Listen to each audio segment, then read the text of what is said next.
nanje nabayeho kenshi nkama numva mvugana n'Imana. Imana ikambarira amabanga akomeye. Ngeze ngaha umunsi umwe nasakaye nagiye kurunda abansakaza ubwasi sinabona ntibariho. Ndaduga hejuru mpano ahumutwa nari mfise ntereza ubwasi nisakaye. Nabiheruka kera. Hanyuma rero ndimvira nashe. Nteje no gusubira inyuma. Ndadodombera mu mutima. Ariko Imana iravyumva mwijoro ivuga ngo ntutinye mwana wanje. Numviriwe ntutinye mwana wanje. Nzosendanisha urusengero. Nzosendanisha amashuri, nzosendanisha ishengero. Usendanisha siko. None ni mwabona ko Imana isendanisha. None abantu ndabafise. Atabahungu batatu nari kwanza bari babiri. Tiyenze bari babiri hata babiri.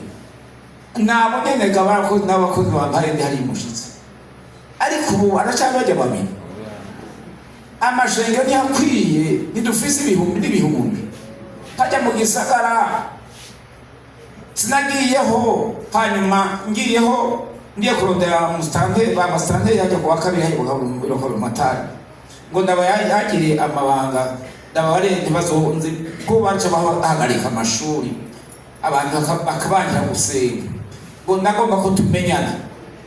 Hanyuma rero ati none wewe ukorera he siko bega amagaze uhagaze ngoze ko nakazuye ibyasi ngaho ukabona gato uri umunyabwe werekana akazi kubwa ubyasi ucumara ngaho ariko ngajya hanyina siko none nabe shayezi wona ko hajya se wona ntumbere none ngende babisheguri hajya hakundi tuwafisi ubwire tugira ubwiza bwa gatanu mbere tuwagira ubwiza butanu siko na butandatu buzobone n'ubundi gore kuko Imana iyasezeraniye ni ukwizigirwa iriho ibona umuntu atayibona bivugana nawe utayizi ariko bamenyeye ukavugana n'Imana ukumva Imana ikuyagira amabanga kabisa. Ndi ngaha Imana mbarego ndakugiza umwungere mwishikira siko yishikira imbere y'Imana. Turakwiye kwishikira tukayibona twayegera tukayibari ikitugoye cyose umaze kwizera. Uravuga uti ibi bigonda mpamva magana data kwije mwiju hari ubushobozi ufise ingorane uti ndahamagara mwijuru ndahamagara mwijuru hari ububasha umwana wanje ari ngaha sinzi ko yamyegiye bw'ingozi yacupaje kuguruka uracuka ndabajana ahantu makamba kumuvuza bashaye ibintu ariko Imana yambaye ati nzomukiza. Nsubiyeyo ngo numva nibuze kandi Imana yavuze ngo nzomukiza ndamugaruka nari urabuka hanyeze siko ntabu ndacingaruka ndamuyikinga aragonga abantu agonga umuntu kandi havuye agonga umuntu w'inshuti abinshuti wabo umugore wiwe. Hanyuma rya mutwaye tuzina umwana ati umwana wo kwanaka kandi ukinga niyo makuru yiwe bona yize siko Imana ivuze ibivuze yiyegereze. Rero uyu munsi ugomba kwegera. Hari abantu bafise amazinda bakekeranya batizera ko Imana tuvuga iriho.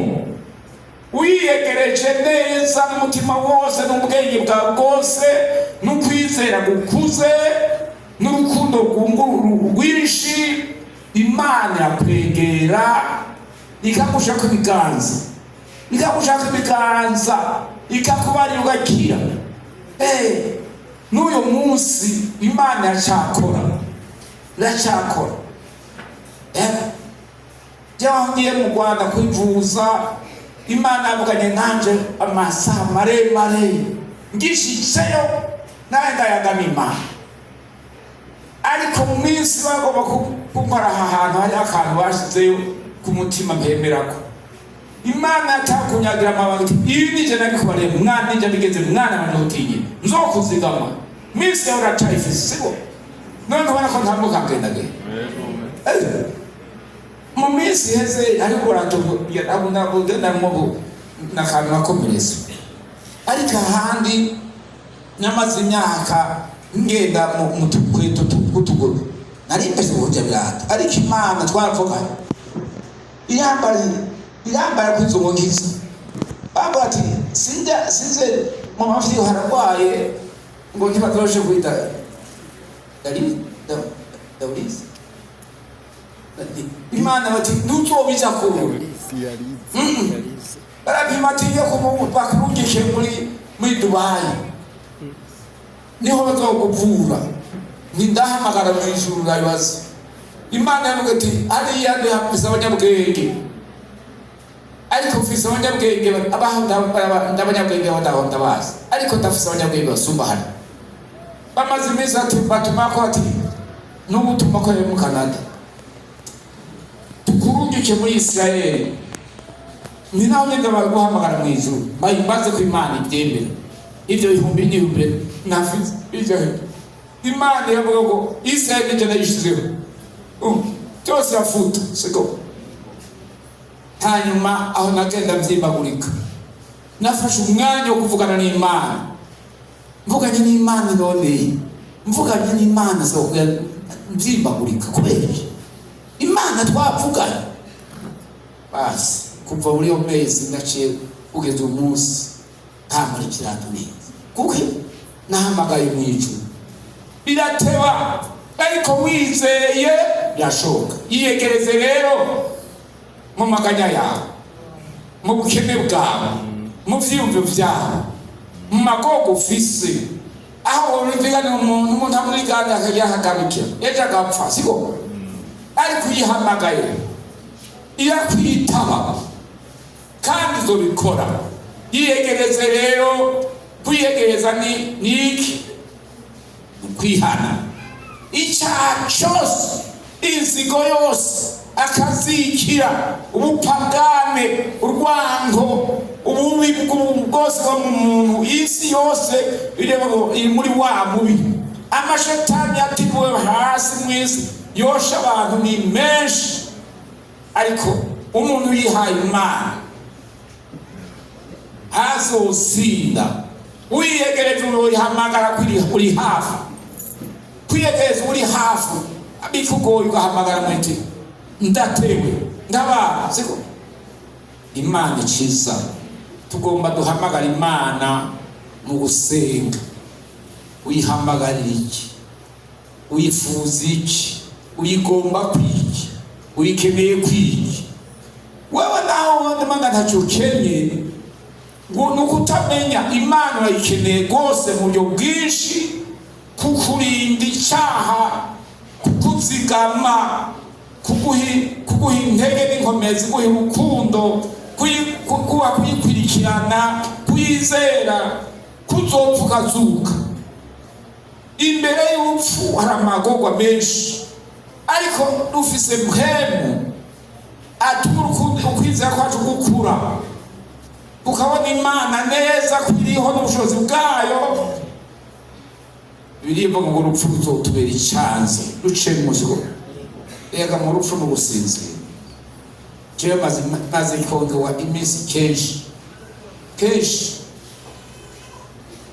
nkabona yuko umenga napfa kandi nkavyumva none iyi Imana itwaragura ibintu bibanga iriho igiteba gusa uteba gukizwa icyananiye abantu n'agakiza karateba ariko biriba ngo agakiza ni kari kure kari hafi Imana ngo akigije hafi kugira ngo abantu bakakire tugira dusenge woba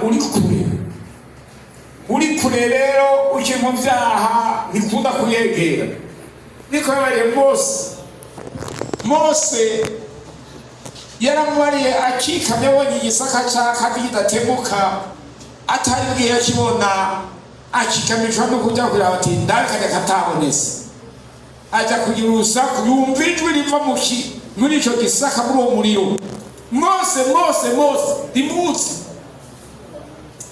reka kwegera aho hantu, reka kwegera aho hantu kuko ahantu hahera. Yaragifise ibyaha Mose, yaravuye mu Egiputa ari umujenerale atwara ingabo za Egiputa, ngo basenga iyo mana bagiye kubasinda mu rugamba, bashabaza ati iyo mana musenga mu biri, akayimwereka iyo mana akanifukama, ntiyafite agarutse nta muntu yishe. Mose yarafise ibyaha, akagomba kuraba rero ngo akatabonetse ataragera. Imana boti reka kwegera aha hantu, Imana ya irera, nuwo yegera nabera. Havuze ngo yemwe banyabyaha nimwiyeze imitima, siko mukarabe. Umuntu mukuru yantakaraba, ubwo basanga n'uwera n'umuntu w'isuku utakarabye. N'umugabo umwe ngaho Ngozi twajyanye hano iwacu utwareye imodokari, mu gukaraba rero akajya gutya nawe yuzuye gutafuta y'imodoka by'ishezi bari karakara. Dushitse muhira bamuhinga ati karaba, ati ngo nakarabye ku ishuri. Yakarabye. Nta muntu agomba gukaraba n'ukwiyeza, kuko Imana ari yera, nawe uko igomba kuba wera mu mvugo zawe zose, mu biyago, mu ngeso, ukayegera ari yera, ukavugana nayo ari yera, ukavugana Imana ikakubwira amabanga akomeye utigeze wumva, kuko ivugana nabayo. Tugomba dusenga Imana, uragomba kwiyeza, siko kwiyeza tugarara turabera, utagira gasembwa ko mukanya harawuvuka kujana, siko aha turi ngaha wovuga womenya urupfu rusaba rutwara cyangwa zotwara ejo, ariko mbega ngo mutwara n'umuntu umwe twatwarana ngaha imbere y'amafaranga y'abandi ari hehe, gahora ni ya mafaranga ari uri kuri konti uri wanje, amafaranga ashinga aja mu rundi muntu ngo nambari agisida. Iyo agize wamenye ingenza ko mu minsi mikeya akiyapfa, ariko igikuru cyane wame wijeje urupfu nirwakufata nirwagutwara, ugenda wese cya Imana, ariko ukagenda utejejwe bagutwara, ariko dushika uzoja muri Gihonomu cakuru n'amazuku, uzokwa mubabaro boroga ukoma indutaka, ntuzopfa. Kubera yavuga ngo inyo zabo ntizizopfa, n'ahantu kwa mubabazwa ko bidura umuriro guturira, uzorinda imyaka n'imyaka, nico gihano, siko waragihishuriwe. N'umuntu atiyegereje Imana rero, ariko uwiyegereje Imana azokayangana nkayo, azogendagendana nayo, azoiba mu ihema ryayo, azoizungurukamo indirimbo zabera, siko ako niko rero gakomeye. Tugomba dusenge. Namba hari umuntu yumva ati ukuri jewe sindegera Imana neza, urupfu rwompitana noca ngenda muri Gihonomu, iri joro nyene wishe maboko y'Imana, uryame uruwera, witeze uti dukampitana mw'ijoro mw'itiro ndagenda, ariko ngenda tugamereye aha turahafise biko hari uriho apfu yifuza kwegera Imana muri ubwo buryo wayegereze nayo muraze ko ibiganza byayo. Ego kumenya Imana rero no guhishurirwa cyane, ko kwigishwa bifata umwanya muremure. Ndagerenyeje ntambuye twigishwa n'umwana mutoya w'imyaka 5 nikera, simba notagitahura byo by'Imana, ariko Imana iguhishuriye ikwishucu imenye uti ndabonye Imana mu kanya gato tumenya Imana. Rero tubona dusenge.